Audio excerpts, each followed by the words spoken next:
transportation നടക്കുന്നുണ്ടാവാം, അല്ലെങ്കിൽ water നമ്മൾ ഷിപ്പിൽ കൂടിയിട്ടായിരിക്കും. സോ ഇവിടെയൊക്കെ നിറഞ്ഞിരിക്കുന്ന റിസ്ക് ആണല്ലേ.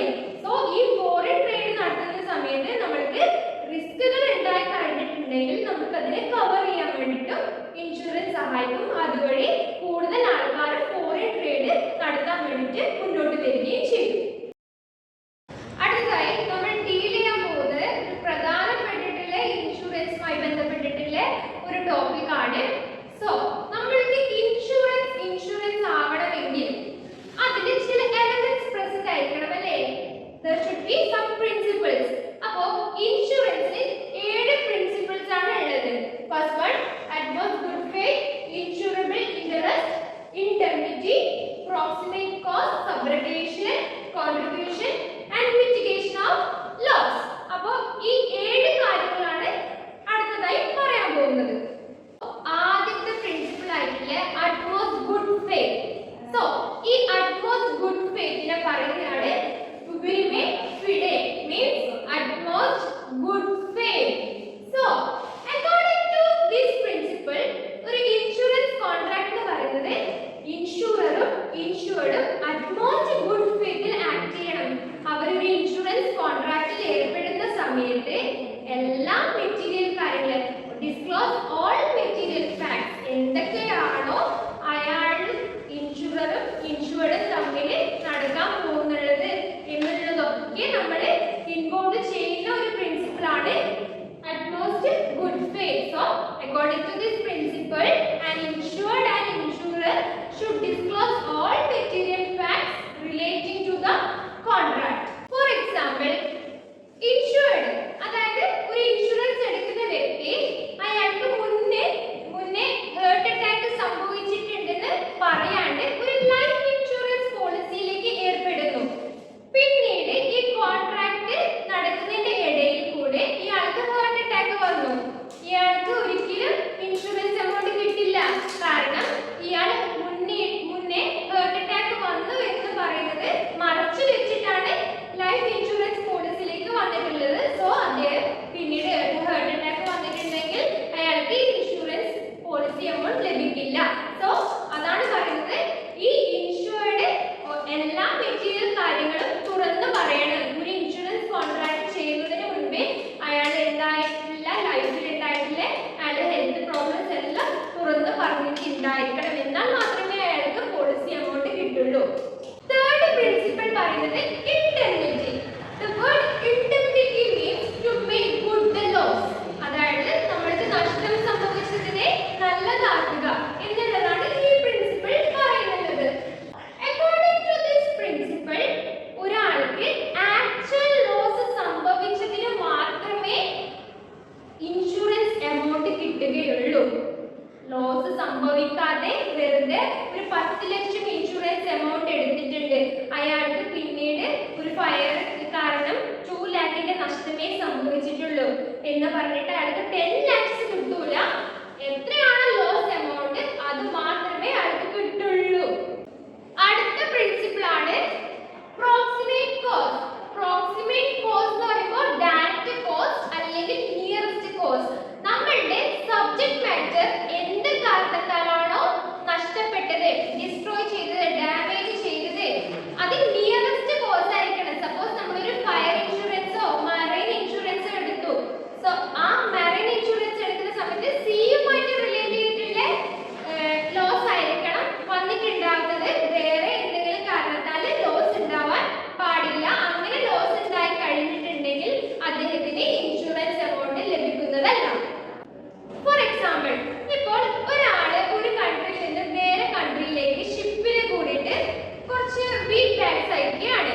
സോ ഈ ട്രാൻസിറ്റിന്റെ ഇടയിൽ കൂടിയിട്ട് ഇയാള് വീറ്റ് റാറ്റ് തിന്നു. എലികള് തിന്നിട്ട് ഗൂഡ്സ് ഡിസ്ട്രോയ് ചെയ്യപ്പെട്ടു. സോ ഇയാൾക്ക് എന്ത് കിട്ടില്ല? കോമ്പൻസേഷൻ കിട്ടില്ല. കാരണം ഇത് സിയുമായിട്ട് റിലേറ്റ് ചെയ്തിട്ടുള്ള കോസ് അല്ല, മറൈനുമായിട്ട് റിലേറ്റ് ചെയ്തിട്ടുള്ള കോസ് അല്ല. ഒരു റാറ്റ് വന്നിട്ട് ഇത് സ്പോയിൽ ആക്കിയതിന് ഒരിക്കലും അയാൾക്ക് ഇൻഷുറൻസ് എമൗണ്ട് കിട്ടില്ല. സിയുമായിട്ട് സപ്പോസ് ആ റാറ്റ് കാരണം ഷിപ്പിന് ഒരു ഹോൾ സംഭവിച്ചു. ആ ഹോളിൽ കൂടെ വെള്ളം വന്നു, ഗൂഡ്സ് ഡിസ്ട്രോയ് ചെയ്തു. അങ്ങനത്തെ കാരണങ്ങളാണെങ്കിൽ നമുക്ക് ഇൻഷുറൻസ് എമൗണ്ട് കിട്ടും. So according to this principle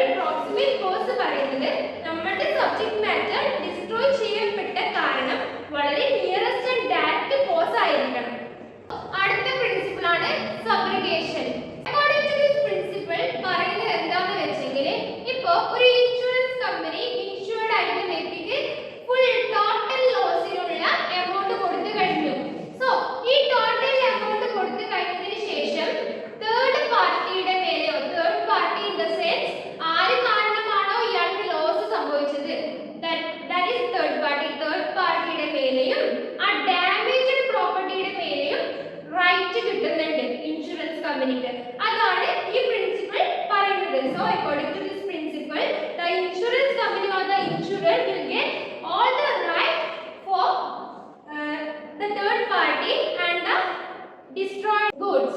അടുത്ത പ്രിൻസിപ്പിൾ ആണ് contribution. Contribution according to this principle പറയുന്നത്, ഇപ്പോൾ ഒരു വ്യക്തിക്ക് രണ്ട് ഇൻഷുറൻസ് ഉണ്ടാവും, ഡബിൾ ഇൻഷുറൻസ് ഉണ്ടാവും.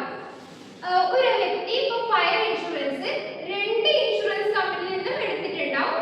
10 lakh വെച്ചിട്ട് ഒരു ഇൻഷുറൻസ് കമ്പനിയിൽ നിന്നും ഫയർ ഇൻഷുറൻസ് എടുത്തിട്ടുണ്ടാവും. സപ്പോസ് ഇയാൾക്ക് പിന്നീട് ഒരു ലോസ് സംഭവിച്ചു, അയാളുടെ ബിൽഡിംഗ് നശിച്ചു പോയി. ആ ഡാമേജ്ഡ് പ്രോപ്പർട്ടിയിൽ ഇയാൾക്ക് ഒന്നുകിൽ ഒരു ഇൻഷുറൻസ് കമ്പനിയിൽ നിന്ന് full loss amount, actual loss amount claim ചെയ്യാൻ പറ്റും. അല്ലെങ്കിൽ ഇയാൾക്ക് ഹാഫ് എമൗണ്ട്, അല്ലെങ്കിൽ നമുക്ക് കാൽക്കുലേറ്റ് ചെയ്തിട്ട് എത്രയാണോ ഒരു ഇൻഷുർഡ് കമ്പനിയിൽ നിന്നും നമുക്ക് വാങ്ങിക്കാനുള്ളത് ആ എമൗണ്ട് വേറെ ഇൻഷുറൻസ് കമ്പനിയിൽ നിന്നും കുറച്ച് എമൗണ്ട്, അങ്ങനെ പകുതി എമൗണ്ടോ അല്ലെങ്കിൽ പ്രൊപ്പോർഷനേറ്റ് ആയിട്ടുള്ള എമൗണ്ടോ രണ്ട് ഇൻഷുറൻസ് കമ്പനിയിലും ടോട്ടൽ ലോസ് എന്താ വന്നിട്ടുള്ളത് അത് മാത്രമേ വാങ്ങിക്കാൻ വേണ്ടി പറ്റുള്ളൂ. ഇപ്പോൾ 2 lakh നഷ്ടം വന്നിട്ടുണ്ടെങ്കിൽ ഒരു ഇൻഷുറൻസ് കമ്പനിയിൽ നിന്ന് 2 lakh, മറ്റേ ഇൻഷുറൻസ് കമ്പനിയിൽ നിന്ന് 2 lakh എന്ന് പറഞ്ഞ് വാങ്ങിക്കാൻ പറ്റില്ല. 1 lakh വെച്ചിട്ട് രണ്ട് ഇൻഷുറൻസ് കമ്പനിയിൽ നിന്ന് വാങ്ങിക്കാം. അല്ലെങ്കിൽ ഒരു ഇൻഷുറൻസ് കമ്പനിയിൽ നിന്ന് മാത്രം ഫുൾ എമൗണ്ട് ക്ലെയിം ചെയ്യാൻ വേണ്ടി പറ്റും. അതാണ് കോൺട്രിബ്യൂഷനിലെ ആ പ്രിൻസിപ്പിൾ പറയുന്നത്. And he cannot claim total loss from each company. He can only claim a proportionate amount of loss from each insurance company. Last principle ആയിട്ടുള്ളത് mitigation of loss ആണ്. Mitigation of loss means minimize loss. നമ്മൾക്ക് എന്തെങ്കിലും ഒരു നഷ്ടം സംഭവിക്കുമ്പോൾ, suppose നമ്മളുടെ building fire പിടിക്കുന്നുണ്ടെങ്കിൽ just നമ്മൾ അവിടെ നിന്നിട്ട് ഓക്കെ ഫയർ പിടിച്ചോട്ടെ നമുക്ക് ഇൻഷുറൻസ് എമൗണ്ട് കിട്ടും എന്നുള്ള ഒരു മൈൻഡ് വെക്കാണ്ട് നമ്മൾ ആ ലോസിനെ മിനിമൈസ് ചെയ്യാനുള്ള മെഷേഴ്സ് എടുക്കണം എന്നാണ് ഈ ഒരു മിറ്റിഗേഷൻ ഓഫ് ലോസ് എന്ന് പറയുന്ന പ്രിൻസിപ്പിൾ ഉദ്ദേശിക്കുന്നത്. സോ നമ്മളിപ്പോ ആ ലോസ് ഉണ്ടാകുന്ന സമയത്ത് അതിനെ മിനിമൈസ് ചെയ്യണം. അങ്ങനെ ചെയ്തില്ലെങ്കിൽ നമ്മൾക്ക് കോമ്പൻസേഷൻ കിട്ടൂല. സോ എല്ലാ മെഷേഴ്സും ആ ഒരു ലോസ് കുറയ്ക്കാനുള്ള, മിനിമൈസ് ചെയ്യാനുള്ള എല്ലാ മെഷേഴ്സും നമ്മൾ എടുത്തിട്ടുണ്ടാവണം, എന്നെങ്കിൽ മാത്രമേ ഇൻഷുറൻസ് എമൗണ്ട് കിട്ടുകയുള്ളൂ. അത് പറയുന്നതാണ് നമ്മുടെ മിറ്റിഗേഷൻ ഓഫ് ലോസ് എന്ന് പറയുന്ന കൺസെപ്റ്റ്. നമ്മൾ ഇന്ന് ഡീൽ ചെയ്ത ടോപ്പിക് ഇൻഷുറൻസ് ആണ്. So insurance is a device which reduce risk. നമ്മൾക്ക് എന്തെങ്കിലും നഷ്ടമുണ്ടായിട്ടുണ്ടെങ്കിൽ അതിനെ റെഡ്യൂസ് ചെയ്യാനുള്ള ഒരു സോഷ്യൽ ഡിവൈസ് ആണ് ഇൻഷുറൻസ്. സോ ഇൻഷുറൻസിന്റെ ഫങ്ഷൻസ്, ഇമ്പോർട്ടൻസ് ആൻഡ് അഡ്വാൻറ്റേജ് എന്ന് പറയുന്നത് it provides certainty, then it facilitate foreign trade, protection എന്നുള്ളതൊക്കെ നമ്മൾ കണ്ടു കഴിഞ്ഞു. ഇതിന് 7 മെയിൻ പ്രിൻസിപ്പിൾസ് ആണ് ഉള്ളത്. ആദ്യത്തെ principle utmost good faith, second one insurable interest, third one indemnity, then proximate cause, subrogation, contribution and mitigation of loss.